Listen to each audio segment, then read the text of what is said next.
That short clip you just watched was my clever way of telling you that today's FlatsClass YouTube video is all about how you can cast farther. That's right, I've got several tips that's going to make you a better caster with your spinning gear. And we're going to do that inside the shop because it looks like it's going to rain. So today's a shop day for me, and lucky for you, I'm going to teach you a few things while we're in there trying to stay dry.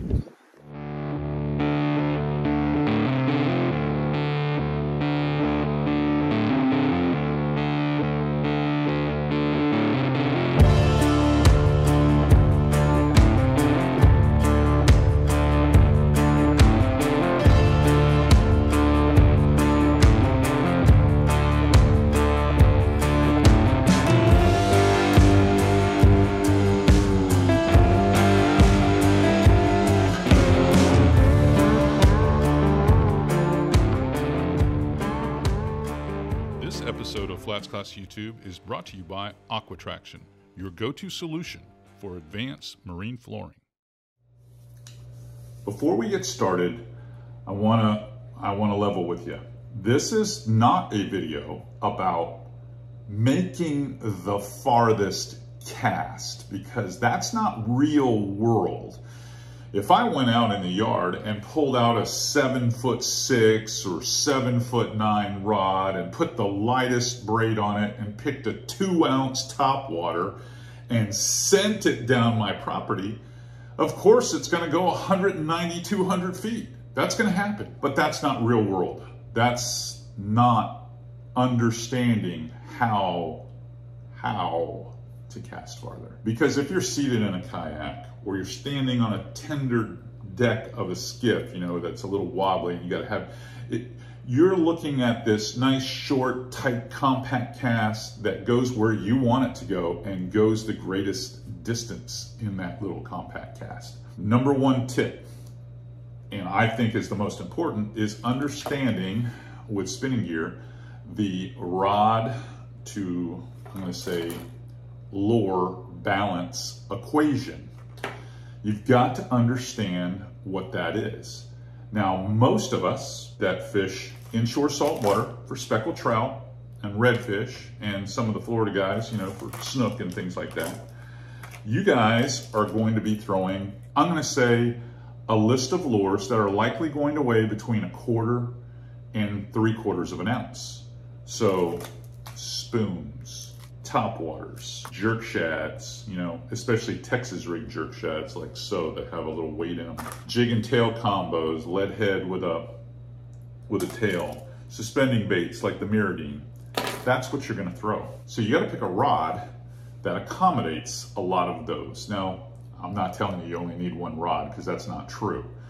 But if you find something in that medium weight that has more of a fast action, not extra fast, but fast, that means the tip will bend in the first 25% of the rod, so it's a 75-25 rod. You're going to make a nice smooth cast and do really well. Now, all these baits perform a little different. This lure and this lure almost weigh the exact same, but the weight of this lure in a more compact body is probably going to cast farther than that lure. So that's why these tests that you see on YouTube are kind of unfair. So for me, tip number one is understanding the specs on that rod and knowing that this rod is going to cast your favorite 4 or 5 baits the farthest. That's tip number one. Now, tip number two would be the reel. And you're like, how can a spinning reel allow me to cast farther? Because most of the time, and that's why I'm using Baitcaster, a spinning reel is just something to gather line with. How can it make it so that I can cast farther? Probably the number one way is spooling it correctly. So when you have a reel, this is a Vanford, I believe this is a 4,000 size. When you have a reel, to get that line to lay on the spool nice and straight like that, where it cross hatches on there and you got that nice level full spool. It starts with the backing. Now I add monofilament backing to all my braided spinning reels. Now I'll only put on maybe about 25 to 30 yards of it on the spool max. I don't need any more than that. And I just put it on there and get a good layer on there so the braid won't slip on the spool. But it's important to use a thinner diameter monofilament backing line. Sometimes you'll see someone just, oh, I'm just gonna grab some 20 or I'm gonna grab some 30. I've got it left over, I never use it, it's going bad, so I'll put that on. And then you'll notice on their spool that the line is kind of lumpy, and that's because it starts out lumpy when you start laying braid over the top of it. So that's important, how you can make your spinning reel cast better. I'd say probably number 2, having a long stroke spool. Now, these longer stroke spools, there's certain brands that make it. I'm partnered with Shimano, so I'm gonna talk about Shimano. I'm not gonna mislead you. I get paid by Shimano to talk about Shimano. So one of the technologies that we have built into a lot of the spinning gear are those long stroke spools. And the way that oscillates up and down the post and cross hatches the line, it doesn't allow it to dig in, and it gives it a little freer flow. So the helix, or the line coming out in slow motion, it lengthens out, and it's not just one big wad that hits that first stripper guide and starts knocking down your cast right out of the gate. It doesn't do that. That's what's nice about those long stroke spools. And then lastly, I would say I like to fill my spools all the way up to the edge of the bevel, just about to the edge of the bevel. Maybe there's a 1/16th, but if you fill it right to the edge of the bevel, it allows less resistance to get that lure going, so that when you're under control, the way the line comes off the spool and through that first guide or two, it's going to be nice and smooth, and it's not going to jump. So it's going to be a nice smooth cast that's going to not rob you of distance. It's going to help you cast further.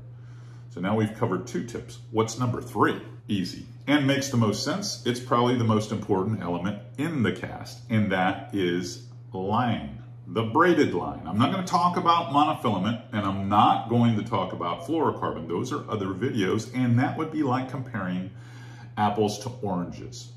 Let's compare oranges to oranges. So braid weight first.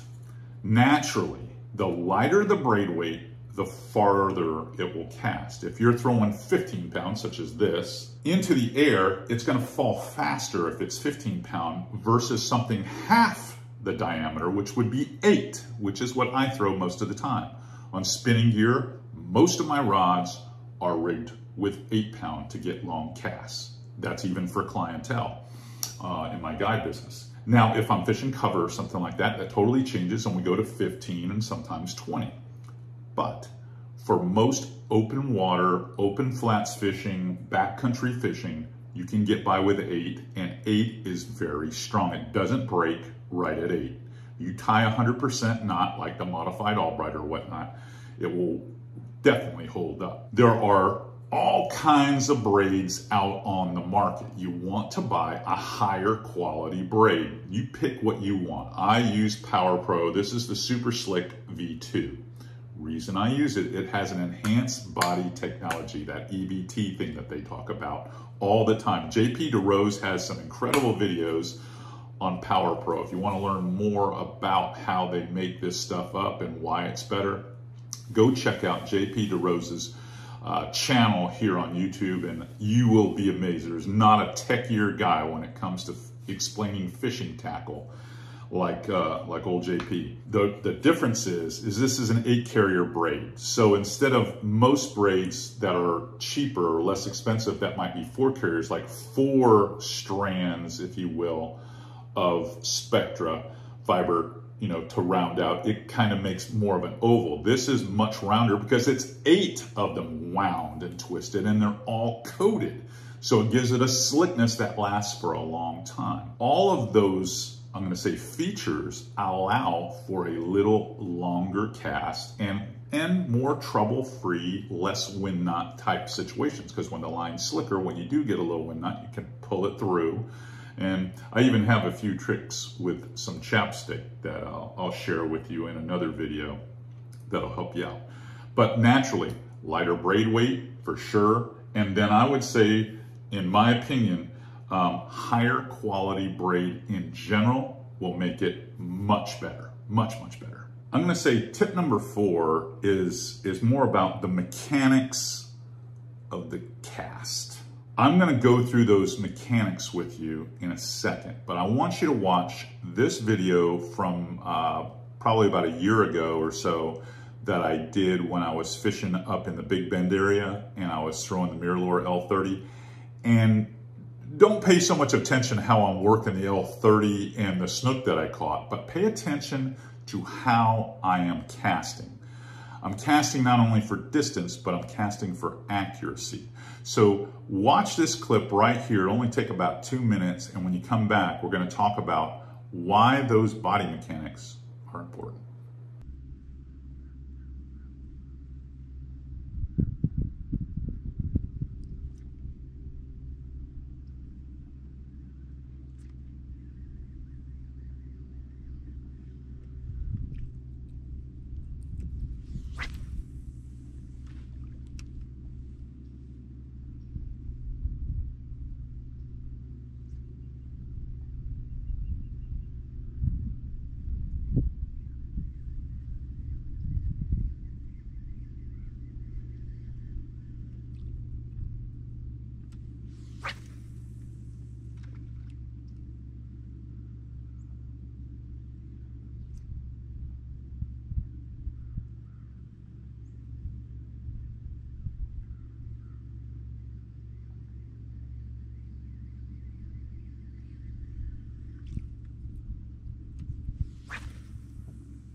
There in the laydowns.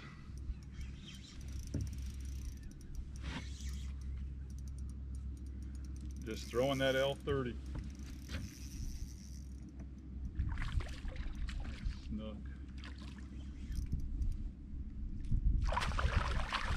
Nice.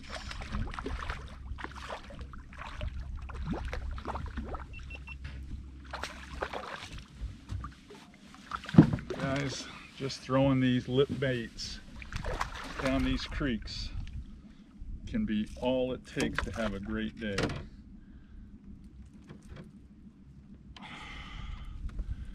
That's it right there. Let's see if I can gently get him undone here because I bent the barbs down on this.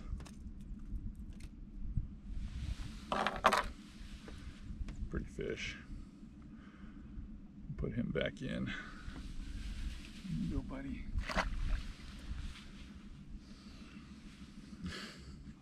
After you watch that clip, hopefully you took something from the body mechanics, if you will, of how I'm delivering that cast.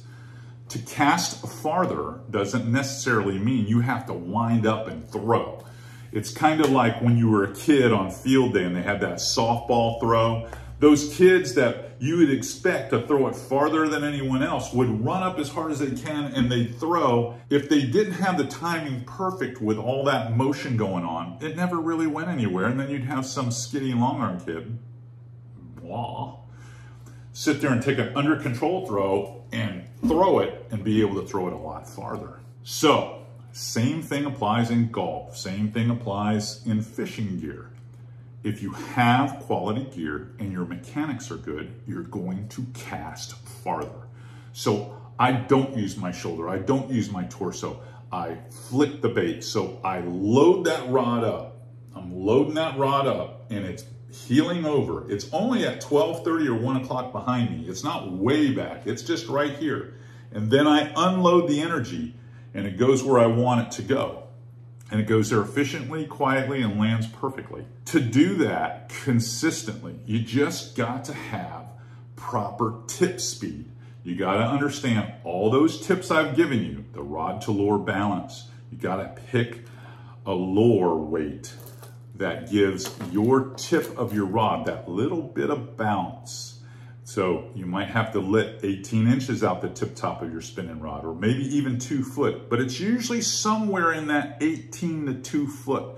If you don't let enough line out for you to cast, and you only have like 6 inches out, or some people have less than that, 6 to 10, it will not load the tip to unload it properly. So you gotta have that 18, sometimes 2 foot of line out to get that swing down just perfectly. And then if you follow with your rod tip to the water, you'll get a little bit extra distance out of it. Again, this video was not designed to let you make the farthest cast in the world. It's to allow you, based off your scenario and what lure you're throwing, to cast that particular bait in that particular spot the best. So that's what I would say. Remain under control. Know that you got to have some tip speed. To do that, you're going to have that short, compact cast. You have to have enough line out to load that tip and then unload that energy efficiently. That is tip 4.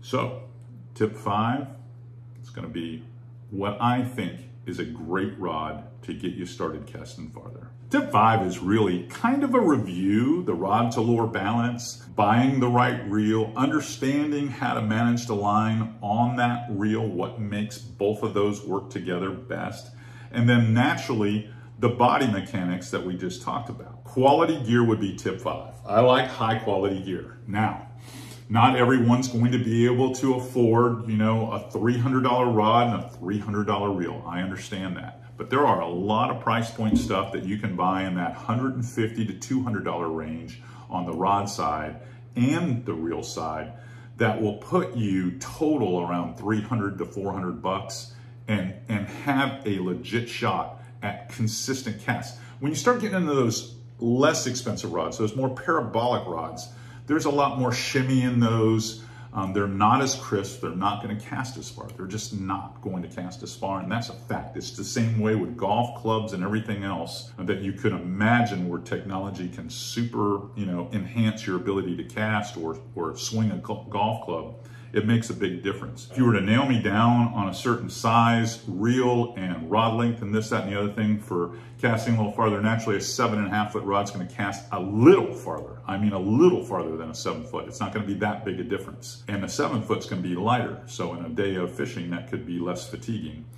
Then you're going to have the reel size. I like fishing a 3,000 size reel. Probably my favorite spinning reel all time, I don't have it sitting out here, from Shimano right now would be the Sustain spinning reel, that FJ model that came out. I love that. It's light, it's tough, it has a lot of the flagship features from the higher end reels built into that reel. If I were going to come down from that and get something super light again, probably the Vanford. Remember, the Vanford was the reel, the CI4 plus Stratic reel, and it's changed. They enhanced it with some different type of features to make it better, and the Vanford would be a good choice, a super good choice for the ability to cast farther, reduce fatigue, have more accurate casts. Remember, this whole premise of this video was not to make the longest cast. It was just to cast farther with less energy. And with all that being said, you buy high quality gear, you get high quality results. You really do. Speaking of, I need more of you to subscribe. If you enjoy these types of tip videos that we pump out 2, 3, sometimes 4 of them a week, you should subscribe. We have millions of views on this channel, but we don't get that many subscribers. Why? I don't know, because then it would be in your feed all the time. We just end up being in your feed because we trend so well. But subscribe, tell your fishing buddies that I'm here to make all of you guys better inshore anglers, period. That's it. Hey, and remember, I have a promotion going on right now in December, and that promotion is If you bought anything from my personal website, CaptainCARichardson.com, where we sell fishing, custom fishing lures and gear and stuff like that, you bought something from December 1 all the way to Christmas Eve, on Christmas morning, I could be giving you a call to be a part of one of these videos. All right. Happy holidays, everybody. Get that Christmas shopping done, and I'll see you back here on FlatsClass YouTube soon.